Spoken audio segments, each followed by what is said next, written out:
One. Wait, what? Sorry, I've left the recording going. like- Just go for it. Oh. What's going on, guys? Welcome back to another episode of the Dual Hemisphere Hangout.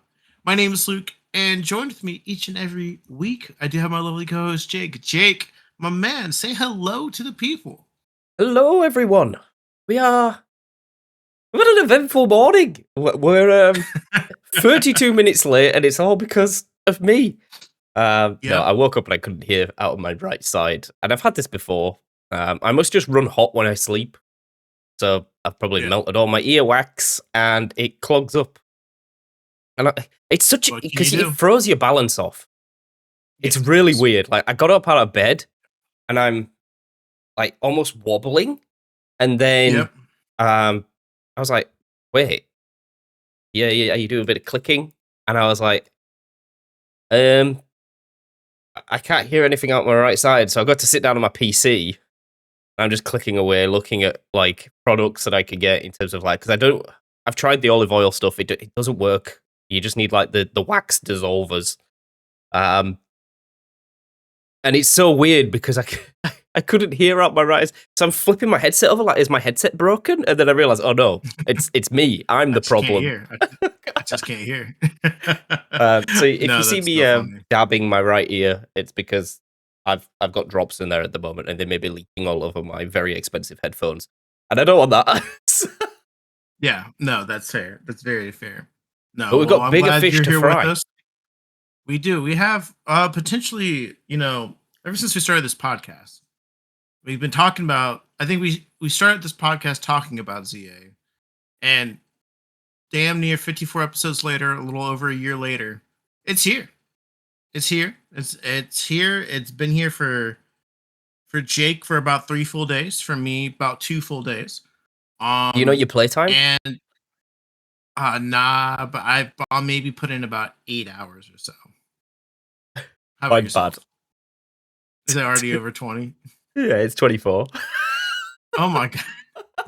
Oh my gosh. Yeah. Well, there you go. There's the difference right there. No, yeah, my thing is I started playing on Thursday, and I really just didn't get too far into it. I kind of like took like every time I ranked up, and I've only ranked up 3 times. So I'm on rank ZXY. No, ZYX. I just beat my X guy, so I'm ranked W right now. Yep.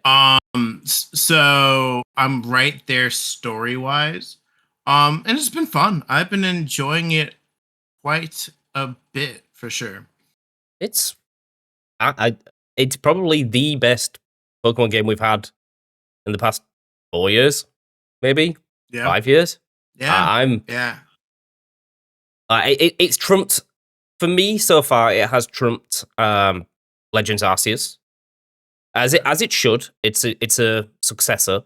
There's a lot more to do. The side quests are actually entertaining. They're not just like the first few in Legends Arceus were very like, what's the word? Not fetch questy. They were entertaining.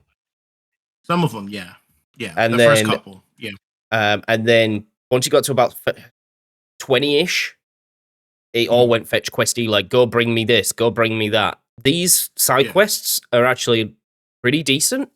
I'm making a habit of only doing.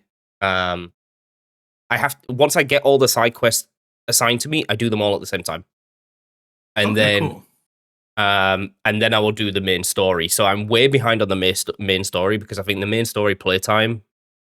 If I was to solely do main story, I should have done it by now in 24 hours. From what I'm seeing on streams as well, I'm not clicking on them, but their titles are already in post game. There is quite not a big jump in story, but it ramps super quick, which I do like because I went out and I went and caught a bunch of alphas, and I did what I did in Scarlet and Violet and started stomping everyone with a level 40 Gyarados, Alpha Gyarados. And then the story caught up pretty quickly. So now I'm back on level, which is nice. It's really nice. It's a bit more challenging because at first, when I was going through like the battle areas, it was just sneak up, attack, that's dead. Attack the next one, dead. Attack the next one, dead. So there was no real difficulty to it, but it's starting to get there now, and I'm really enjoying it. I'm just watching my words because I know where Luke is at, and I don't want to spoil it. I'm not. Yeah, I'm by no means very far. This week I got the dog. I have the dog this for the next 3 weeks. I have little Josie for the next 3 weeks with me, so my playtime has been a little bit lower. But from what I can tell, and what we could probably talk about with some of the people really early on in, is like this right now, we're going to really just be kind of talking about our early impressions. As myself, I'm barely 8 hours in. Jake hasn't beaten the game quite yet. And so, this is going to be just really kind of like our early thoughts and everything on the game. And honestly, from the jump, I think I'm very intrigued. The thing I'm most intrigued about, and the thing that's gonna probably make me not play like you, Jake, is because I'm very intrigued by the story of what's going on right now. Like, I don't know what's going on because clearly, as you may not know, this is a sequel to X and Y. This is literally a story sequel to X and Y from what we know. This takes place in the future of X and Y. There's some former characters that are present from X and Y, like the Professor, who was a former Team Flare admin, AZ, who you see at the very end of the game. Well, no, you see him throughout the game, but you see him make his appearance at the very end of the game, battling the protagonist or your character at the end of X and Y. As well as obviously AZ's Floette, and then can't remember her name. She was on, and I believe, if I'm not mistaken, she was a post-game X and Y story, but the detective that is there as well as a returning character from what I have seen from X and Y. So this is very much a successor, a sequel to X and Y. And from the jump, that very first opening cutscene where the Prism Tower is glowing, you see who I'm assuming, based on like some cutouts, is the executive who I have not met properly in the story yet, and her assistant. And then you see AZ and Floette. And I won't lie, they're looking a little bit menacing. So I don't know if we're gonna get some weird plot twists going on. I don't know where we're gonna go with it, but I'm very, very much intrigued by this story. And if it's anything like Legends Arceus, which I think overall the story in Arceus was probably the highlight of the game in my opinion, besides some of the gameplay, because there was some twists and turns to that story. So I'm very, very interested to see where this story goes. And I love X and Y because it didn't really hit me until I started playing Z-A. I kind of got like a flashback of nostalgia for X and Y. And it made me remember like, oh yeah, this is like kind of where Pokemon kind of came back a little bit, and they kind of brought back the love back to some older generation fans, in my opinion, with X and Y, with reintroducing obviously Mega Evolution, bringing back the Kanto starters and stuff like that in the main game. Appealing to it, and it just makes me feel all warm and fuzzy, and I'm very intrigued.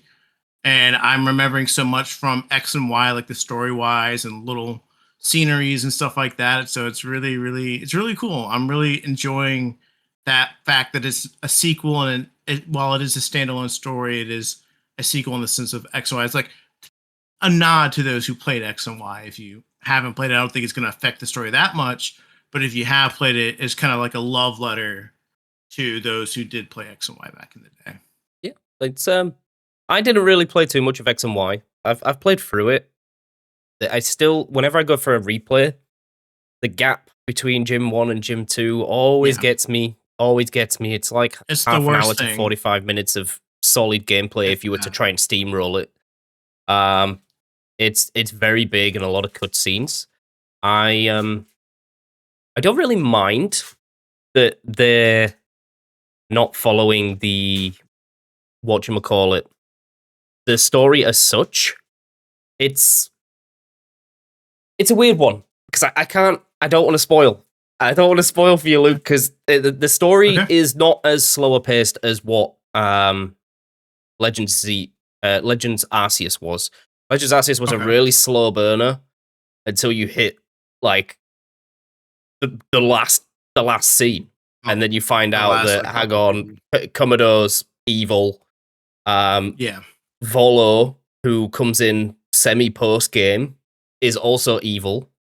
And the witch or whatever in the side little tent that can summon all the genies, she's also evil.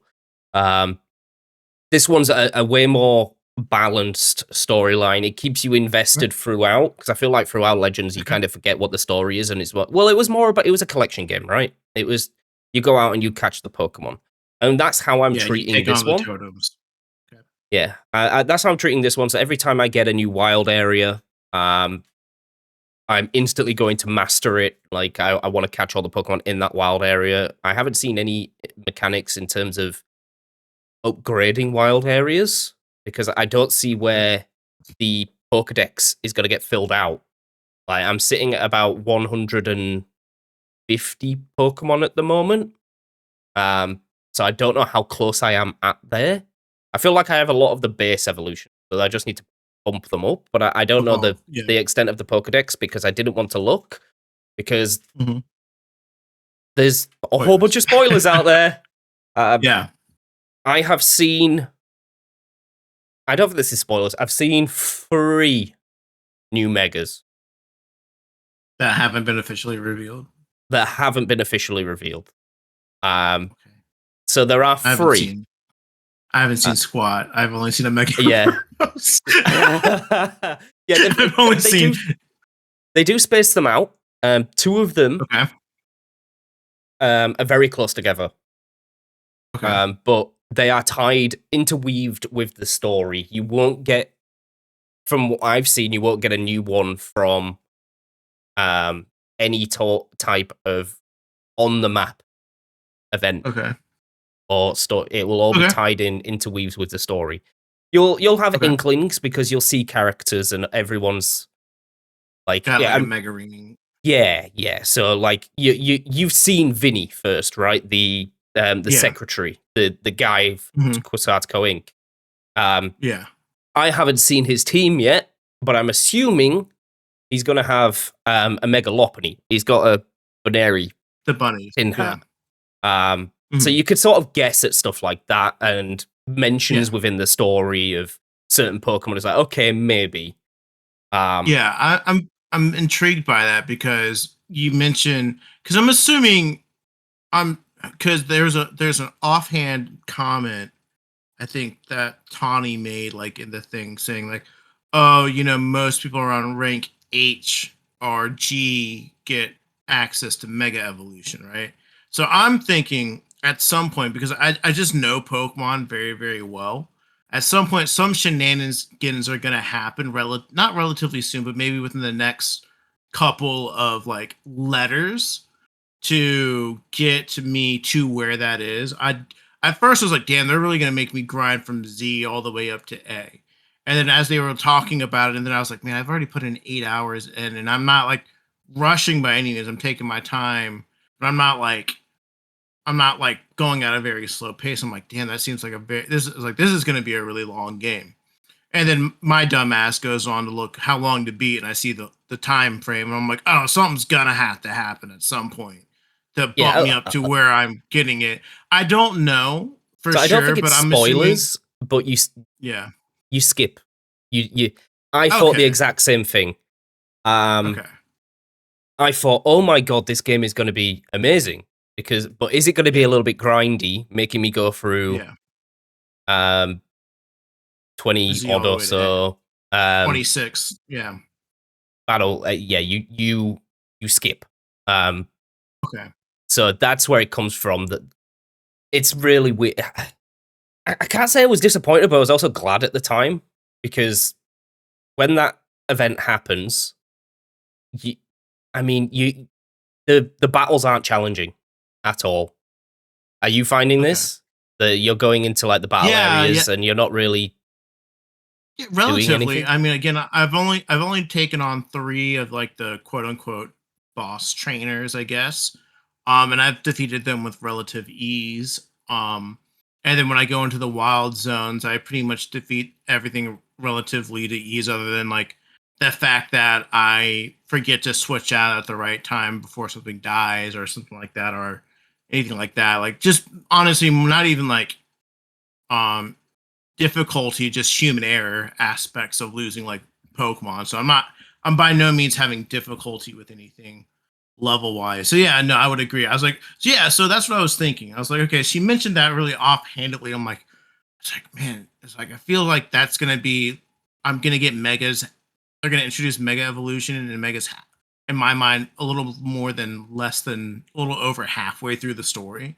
Like, I'm not Yeah, gonna can get you Megas imagine? till 3/4 of the, yeah. So I'm not gonna get Megas till like I'm 75% done with the alphabet. So I'm like, I knew something was gonna happen. So this is, I mean, I'm not worried about that. But yeah, no, I'm enjoying it so far. I really, really am. Um, Starter wise, I did pick Totodile because I had to. I know you picked Chikorita because I watched your stream, which is really awesome.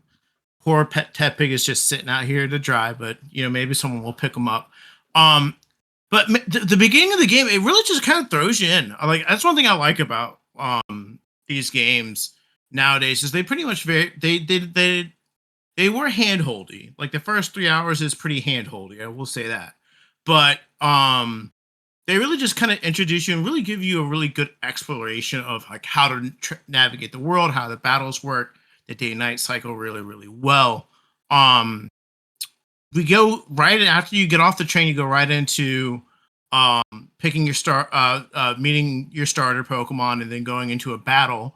And this is for the first time in Pokemon. There have completely changed the battle mechanics. It's no longer a turn a typical turn-based RPG battle system. I don't know the correct term, but it Call is it very dynamic. much, yeah, click dynamic, something like it's real-time battling. Um for you, Jake, because I've used this kind of mechanic before playing different types of games. For you, who probably hasn't played it as much, how are you enjoying the battle mechanic for like already 20 plus hours into the game? Are you Um, enjoying it? Do you like it? I do like it. I really like it, and it Okay. is fun. But I am struggling. I am struggling with Okay. it. Not that the fact that I'm losing battles, but more understanding, because I imagine as the game goes on, it's going to become more and more vital to time your moves, protect and detect, and all those other. You learn very quickly that the status moves are incredibly strong. Lowering their attack, upping your attack. Things like Stealth Rock, Toxic Spikes, Fire Spin, Whirlpool. Those ones that leave field effect are very, very, very good. Which is a dramatic U-turn from what Pokemon used to be, which is 4 moves, blast. Yeah. What is a sword dance? I don't care. I'm using Aegislash on my team, which is I feel like it's a higher skill level Pokemon anyway. It always has been. Like, when you play people in VGC, or understanding when to protect, when to attack, and they've got like this little delay where it comes in and out of attack forms. So I'm hitting a move like Shadow Claw, and it takes a little bit of time to come out of defense form because I've just used King Shield. Or if I am using King Shield, I completely mistime my protect. I feel like the window for protect is very unforgiving. Like, you use the move and it's probably about 1 or 2 seconds, and then it's gone. And then, God forbid, you come up against something that's got like a slightly delayed move or a range move, like say Hydro Pump or Solar Beam. Those moves last for ages. They last for like 3-4 seconds. So you hit protect, your protect goes down, and then you still get hit by the beam. Mm. But it might just be a skill issue thing, which it probably is, because as you progress in the game, like I said, you're probably going to be punished for button mashing and like mistiming moves. But I feel at the moment you could just get away with doing Dark Souls, drop, roll in a circle, hit move, drop, roll in a circle, hit move, and then it's fairly free, I guess. The online battles will change everything. Like, once you go PvP instead of PvE. PvE. Oh no, It's not even like yeah. it's going to Something be wild. PVC. PvC, yeah, PvE. Yeah, yeah. Player versus computer. Yeah, no. Yeah, I mean, so one thing I was like, so does dodging do anything? I Like don't understand during the how to dodge. Pokemon battles? Like, Okay, so like because I know I can roll. Like you I can know roll, I yeah. can roll, but what about my Pokemon? Does my So Pokemon what know I've how to roll? found is, you know that we've seen it in the trailers that you battle megas. Yeah, yeah. Um, at that point, dodging becomes very important. But Okay. the way I'm doing it at the moment is because I feel like when you have to lock on to use a move, and then the Hmm. sort of where you're aiming your character or where you're approaching is where your Pokemon will run and do the move. Um, Okay. that doesn't help in the battles when they get a bit fast paced. So I feel like what I'm doing to dodge these big moves is you withdraw your Pokemon, do some rolling, and then send them back out when the big move is done. Um, Okay. so that I feel like maybe I'm not understanding the mechanics, but I'm petrified to go on YouTube at the moment. Yeah, I I wouldn't either, don't to want be to watch a honest. tutorial. I want to do some shiny hunting, and I've seen people they've got shiny hunting tutorials on it. Apparently, it's really easy. You just leave it there and don't do anything. Apparently, it's like time based, so you can literally just walk away, leave your switch on, and then come back, and there'll be like 4 shinies on your screen because they Yeah, don't apparently. Yeah. despawn. So it's I'm just petrified to go on YouTube to look at a tutorial or some like tips on how I should I be would playing. I would say probably your safest bet to do that is probably Austin John Yeah, because he hasn't had a battling tips and trick, but he had some early game tips and tricks that he talked about, which I watched, which is very spoiler free. Most of his videos are very spoiler free. He always lets people know, like, okay, there may be a spoiler here, here, and here. So whenever that drops, that might be the one to check out. But yeah, do not be clicking on any random streams because you'll be spoiled for sure. I just want to say I shout out to the YouTube community though because they have Yeah. been very what's the word, conservative with the thumbnails. People have Yes. been very good this year. Instead of just Yeah. plonking like all the new megas on one thumbnail and expecting everyone to click, a lot of people are just using like the base art of the game Yeah. or a picture of the starters and a smiley or a reaction face. I want to say thank you to everyone because my sub Yeah. feed I've been inches away from being spoiled, inches, Yeah. to a point where there was one thumbnail which revealed basically it said new megas and then 2 base form Pokemon, but they were Mm, Pokemon without megas previously. So I was like, you're a not nice person. bad person. No. You're But a no, not that's nice good. person. I know. But no, that's been good. But no, I'm glad that you're enjoying it because, like I said, I really think this is where Pokemon's going in the future. Like, this is going to be the way they battles are played from a now on. And I think it works. I think it works really, really well. Obviously, they're going to need to fine tune it. Again, I'm not doing anything difficult right now where I'm at story wise. So we'll see when the difficulty ramps up, like how I feel like it will go. But anything that new is going to need refinement.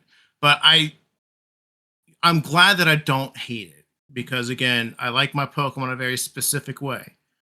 And when it stops feeling like Pokemon, then I don't feel like I'm playing Pokemon. But thankfully, this battle system they do because they keep the type effectiveness, the power is different. They have different cooldowns. It feels very Pokemon. It still feels very Pokemon, almost in a sense very similar. Not very similar, but kind of similar to what they have had going on in Unite. I only played a little bit of Pokemon Unite, but very kind of like It similar does feel esque like like Unite in a way. It really yeah. does with the like with the move cooldowns and Hmm. positioning yourself. It's just a lot. It's a lot more faster paced and a bit more forgiving than Unite. Obviously, Yeah, that's meant to be a exactly. semi-competitive game. There Oh are a yeah, for couple sure. of pet peeves which Yeah. I that have annoyed me throughout my playthrough, but they're very minor. One is the lack of abilities, and that only annoys Okay. me because I want to use Medicham, and Medicham usually has the ability Pure Power, which doubles its attack. But obviously that is not a thing anymore. So Medicham isn't. They did do something about that though. I Oh, did remember they? because I was watching an Austin John thing. So for the mons that have huge power that don't have it, they've got a boost to their base attack basically. So to Oh, cover okay. up for it. So Medicham has like instead of having 60 attack, it's got 40 more, so it's got 100 base attack or whatever. All right. So I wouldn't have seen that because, like, again, I'm not going on Cerebi or anything. Yeah. Like, the game doesn't explain that to you, so that's fine. Medicham has still been on my team, but it's still doing less damage than what I wanted to. Yeah. So maybe it's just that I haven't trained it right. What I watched is I watched him talk about all the megas that were revealed, and he did it in a way where it was he introduced like the newer ones, and he's like, hey, there will be some. And then he's like, all right, one of the new megas, and then I would literally skip to the next one because he doesn't show it until after that. But yeah, he was showing off Medicham. He's like, yeah, so just like that we talked about with huge power, now they're having a base of its attack, so now it's 140 or 100 attack, and then Mega Medicham has like 140 or whatever it is to supplement it. So, and then the second one, which is real, outfits. I feel like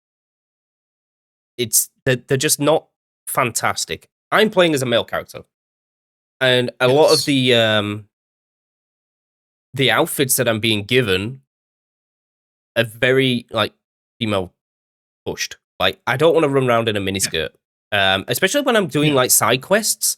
And there's like a boutique side quest where they give you like full outfits to wear.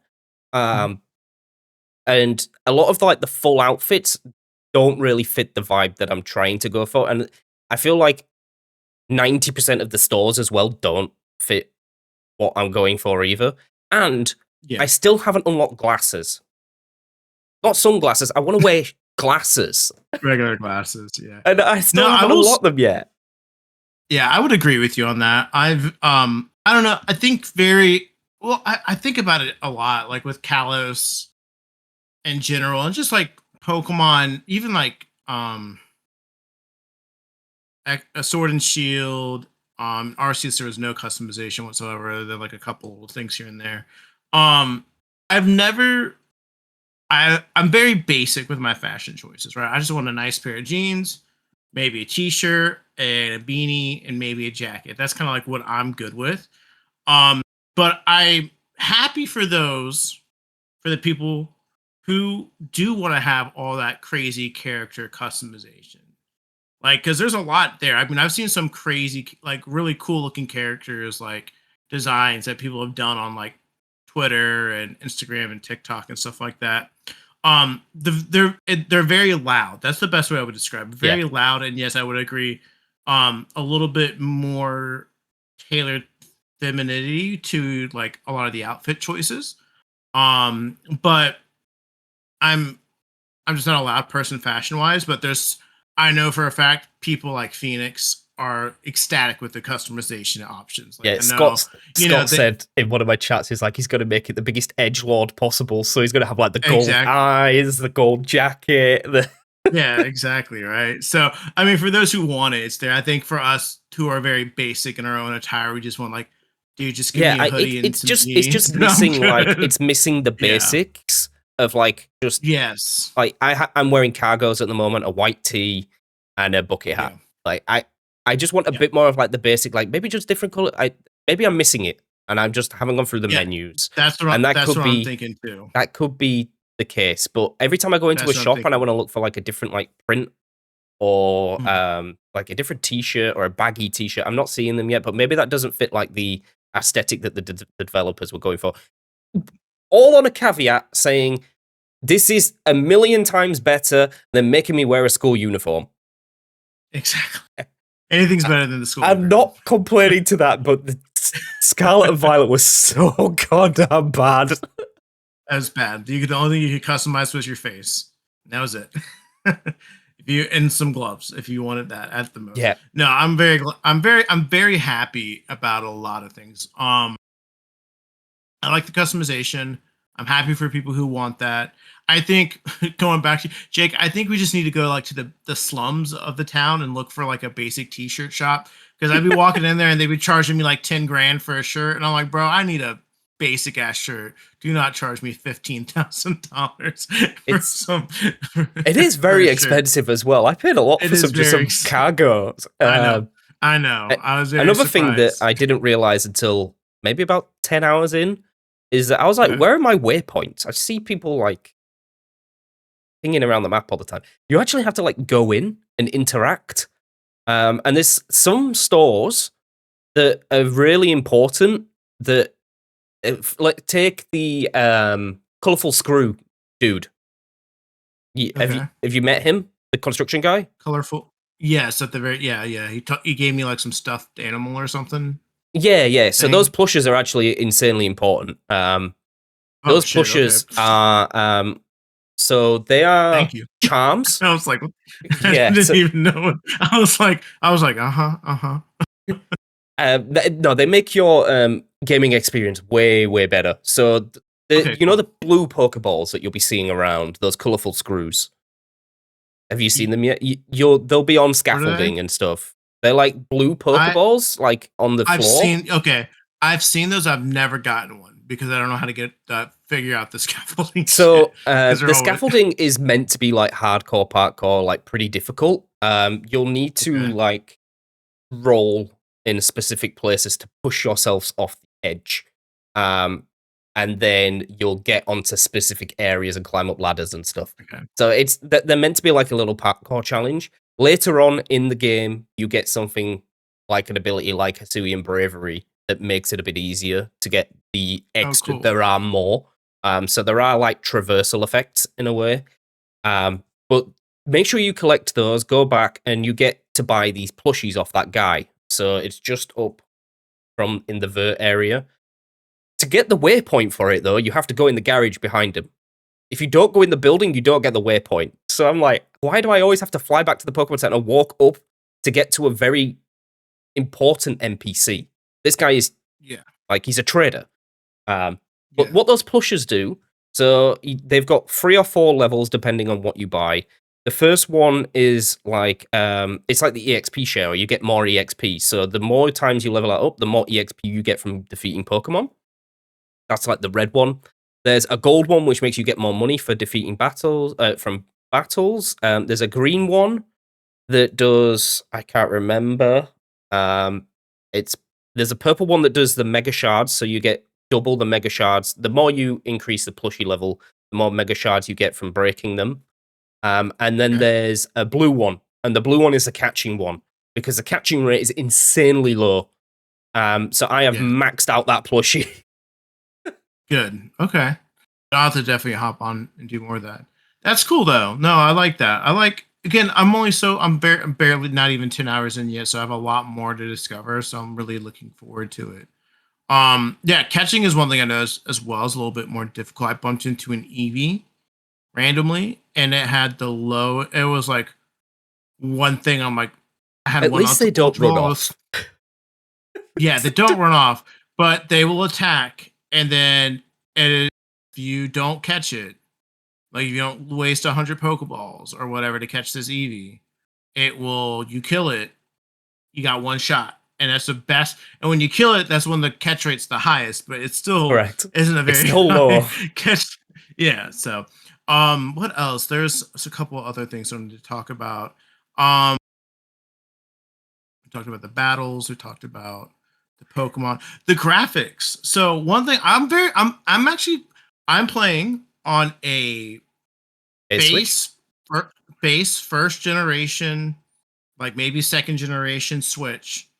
I've played mainly handheld. I don't know why I do it. I always play Pokemon handheld for some reason.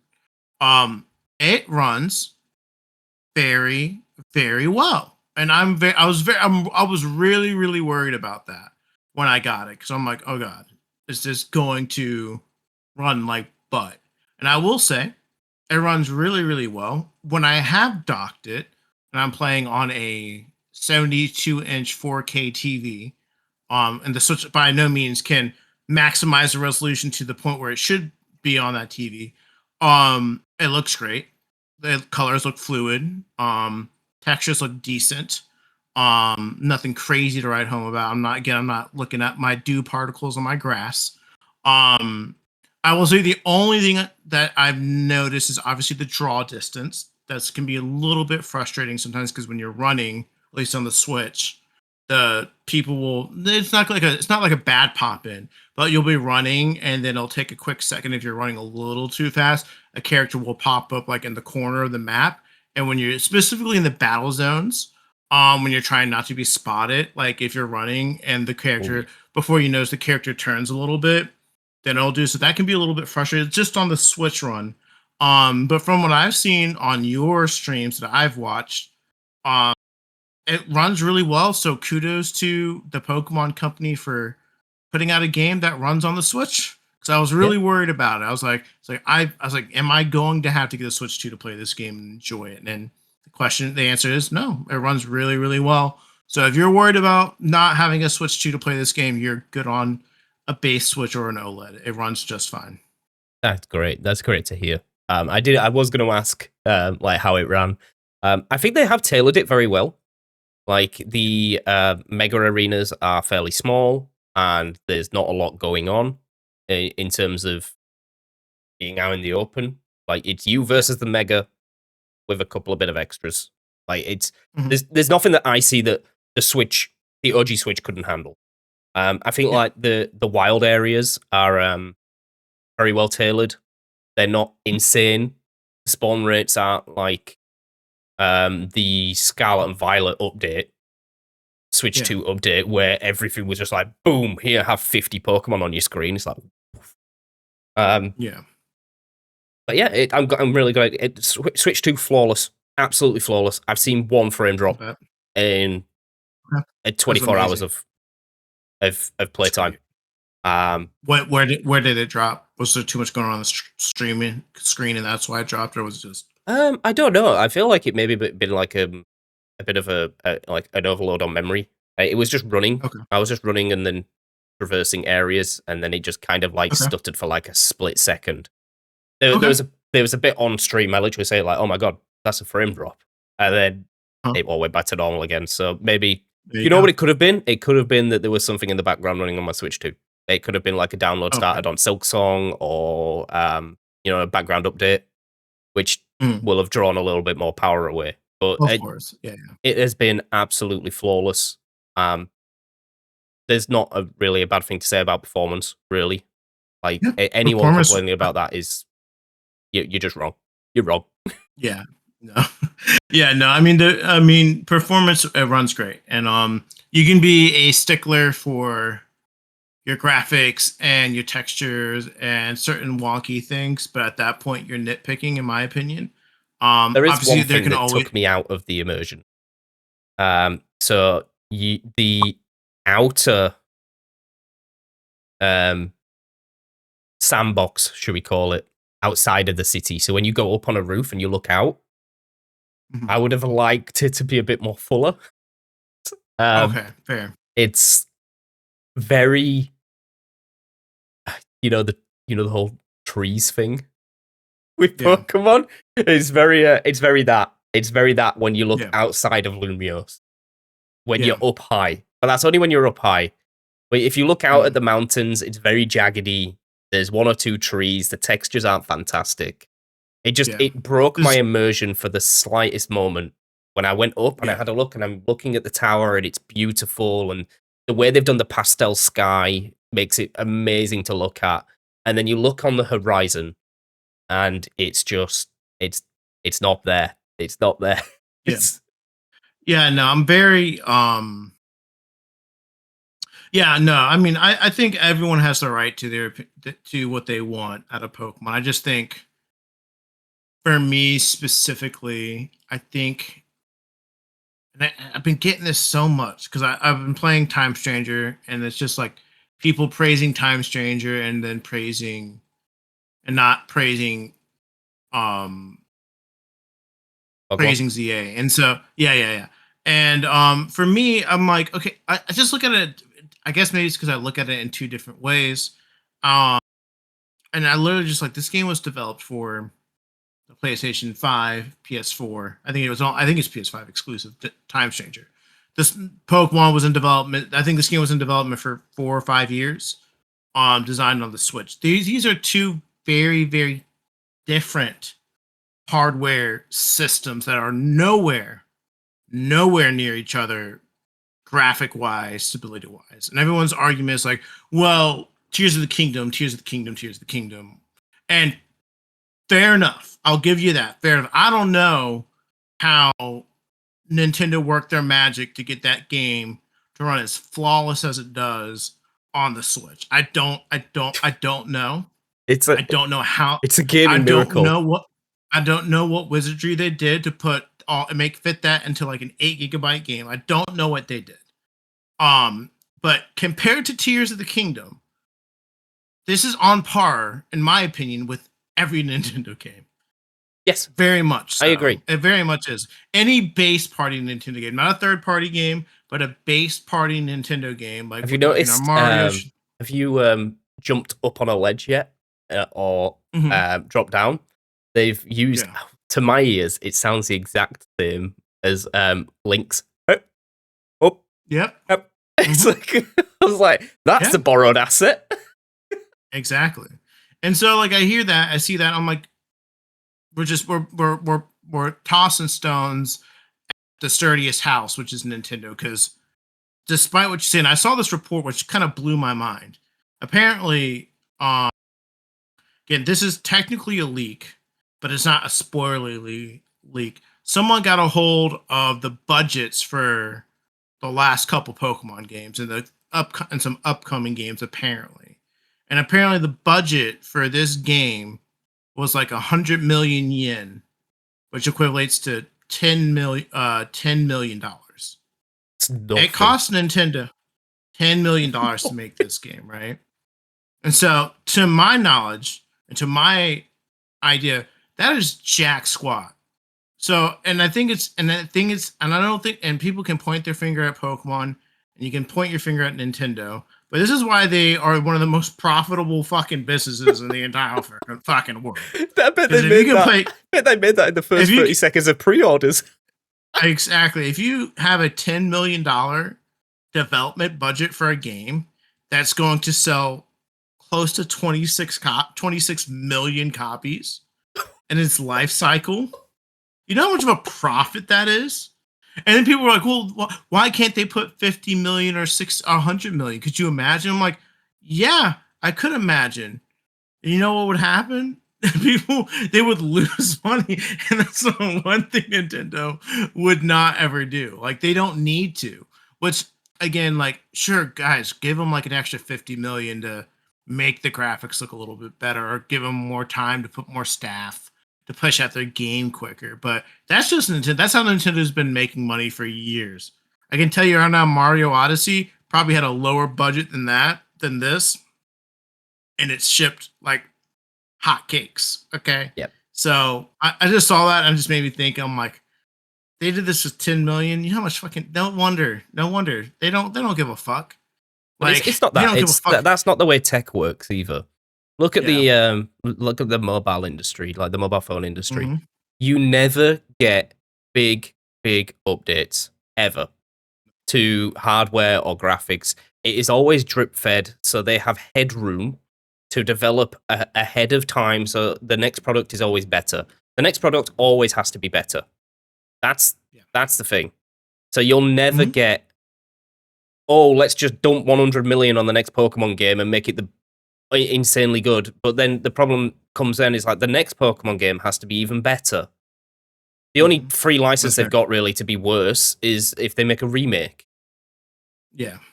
Because BDSP like kind of got the free pass. It's like, okay, it's exactly the same. It's not exactly what we wanted, but it's a remake. Yeah, and they got themselves out of the loophole by having Ilka be the team behind it and not technically Game Freak. So, but that's a little sidekick. But I just remember reading that. I was like, that's crazy to think about. Because this game looks great. I think it just kind of goes back to what we were saying. The graphics look really well. It runs really well on whatever system you're playing it on. So not hats off, but thank God for Pokemon, because they could not afford to push out another game that did not run well. Because Scarlet and Violet's was awful, and they did not try to fix it at all for the Switch. No, there was a couple of least. 1.2 updates which just fixed some minor bugs. Saying that, I haven't really seen any bugs either.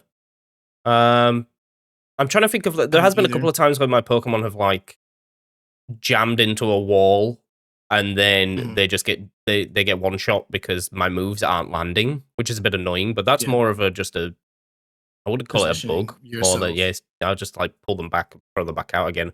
Don't know if you found any bugs in the first 8 hours. I haven't seen any graphical glitches in terms of cutscenes and T-posing or... No, I haven't seen anything like that. Character placement sometimes a little wonky when you're battling.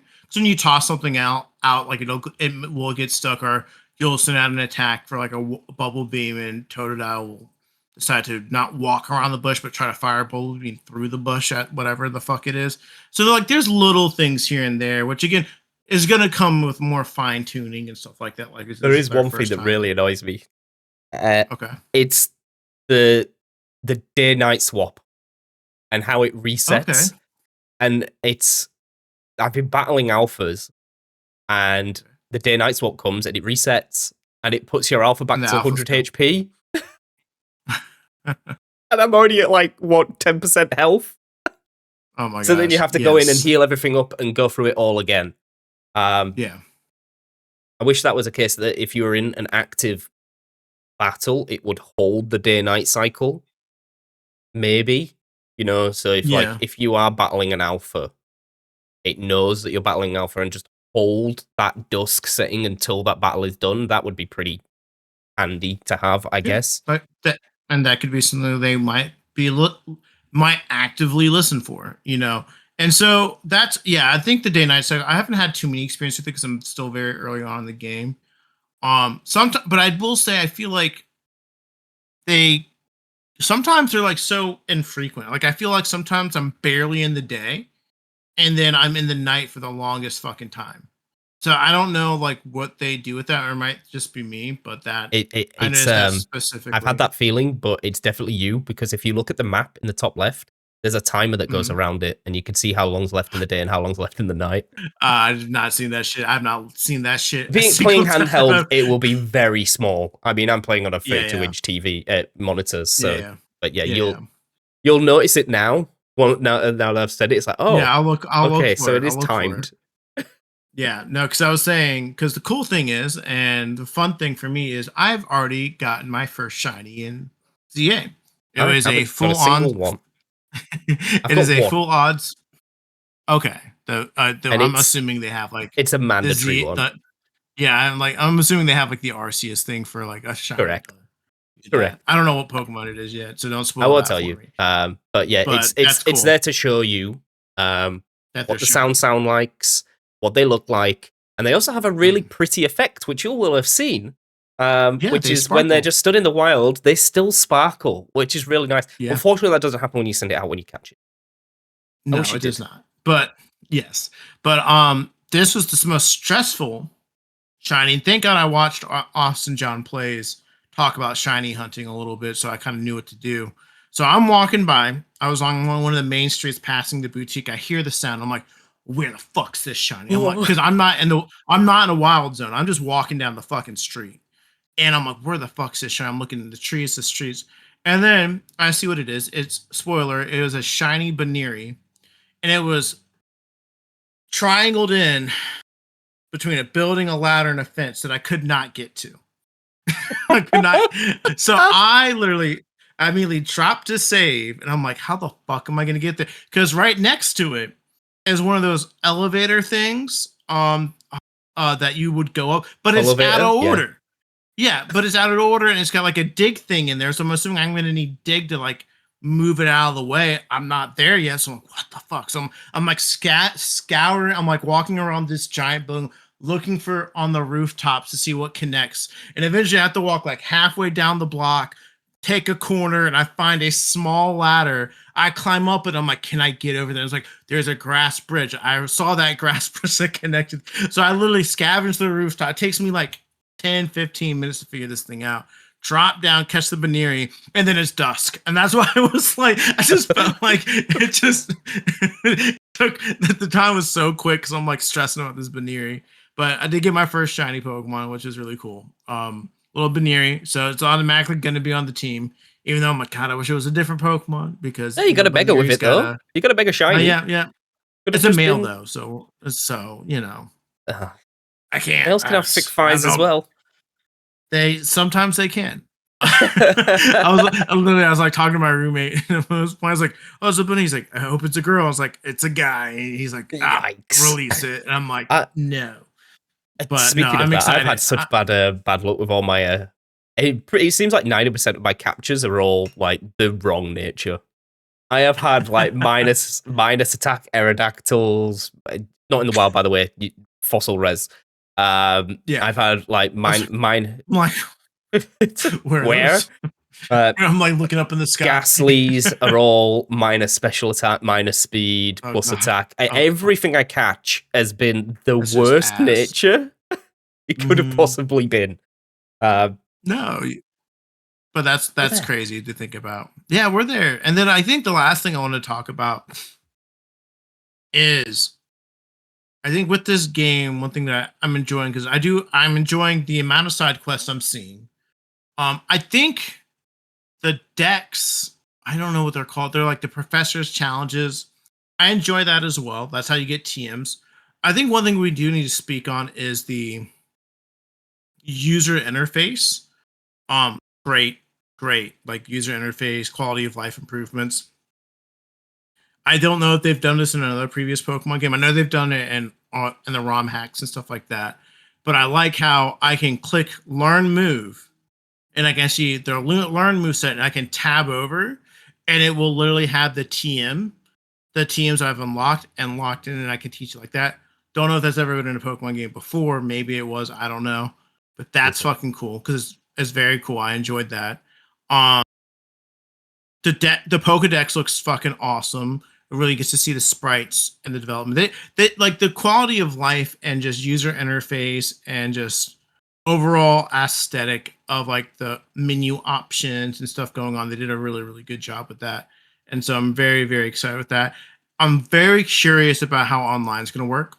We have not tested that yet, but I'm assuming we'll test it soon enough once we probably beat the base game, because we do have to get our Greninja, our Greninja night at some point. But yeah, overall, I'm enjoying the 8 hours I've played. I've enjoyed it very, very much. Jake, you said you've enjoyed it as much as well. I guess overall, in order to end this episode, I guess what I would ask of you is, if you were to give a score, if you were just to give a score out of 10 on just your initial thoughts, and if you would recommend it to someone who hasn't played a Pokemon game in a while, what would you say? 8 out of 10. Okay. 8 out of 10. I've not seen anything to push it into the 9 and 10 territory. Okay. We will always get new Pokemon when it comes to new Pokemon games. It's a given. You don't need to blow that out of the water.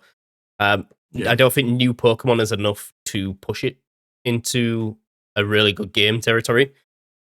I would say to anyone that is picking it up as a new Pokemon game, yeah, go for it. Gen 10's going to be Gen 10. It's going to be this. So I'd usually say, like, if you look back to Legends Arceus and say, should I pick that up? I'd have probably said no. I'd rather, you'd probably be better picking up Scarlet and Violet. You'd get more playtime out of it with the DLCs and the online, and all the aspects of like Terror Raids and stuff. As a new player, you'd probably enjoy that over Legends Arceus, which is just a collect me game. This has got a bit more to it. Does have an online feature as well, which is really nice. So, like you say, we're yet to test it, but so I would recommend it to a new Pokemon player, because this is the way Pokemon is going. And how better to start on the OG new system that is the dynamic battle system. For sure. No, I mean, I'm since I'm not that far in, I would probably, just because I'm very big on story and I haven't got to it yet. I don't know how that will change, but I would probably just, it's so far in the 8 hours and I won't really give a score. I would say it's a good game. I'm enjoying my time with it. I'm very much. I would recommend this to someone who hasn't played Pokemon in a while. It's a different Pokemon experience, right? If you're new to Pokemon, I think this is worth it because you're getting introduced to a new battle system. If you haven't played a Pokemon game, maybe you skipped out on Scarlet and Violet, or maybe Sword and Shield wasn't your jam. Um, it's a new take on Pokemon. I think it's very beautiful. I think it still holds the core of what Pokemon is really, really well. And if you're just tired of the same old copy and paste Pokemon, which is, gens 1 through 9, collect the badges, battle, gyms, stuff like that, turn based, it's completely different. So if you got bored off of that, coming to this, I think would be a good change of pace and would probably get someone to come back to it and check out the next generation if they decide to continue on with this battle system, which they are, by the way, guys, it's not if, which they are 100% going to be doing, by the way. There's no way. This is their test for Gen 10 to see if this went down like a lead balloon, then maybe. But it hasn't. Maybe. It really hasn't. It hasn't. So I would say it's a good game from what I can tell. I cannot wait to put more hours into it, enjoy it, get through the story. But I'm very happy with my early impressions of this game, and I'm as a Pokemon fan, I'm very, very happy. Yeah, I would agree. All in agreement. Nice. Easy. Nice. Love. Easy. So not one disagreement, not one rage bait, not one. And I will point out, just in case people don't know this, if you buy it on the Switch, again, just throwing it out there. If you don't have, it's $10 cheaper too, $59.99 on the Switch. You don't have to pay $70 for it, so that's always a good. So I was very happy about that. When I went to go purchase it the other day, I was like, all right, there goes $80, and I'm like, it's only going to be $60. Nice. And I think you so. And if you do ever get a Switch 2, you get the upgrade for $20. So you just end up paying the difference. Yeah, you just end up paying the difference. Let's go. But yeah, well, guys, I think that will do us for this pretty heavy ZA podcast.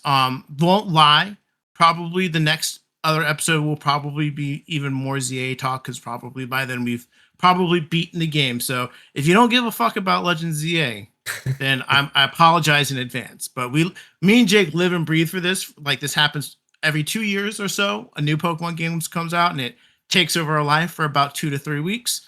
And then from there, we, depending on the post game and shiny hunting, we will either be on it for a really long time or we will be done with it.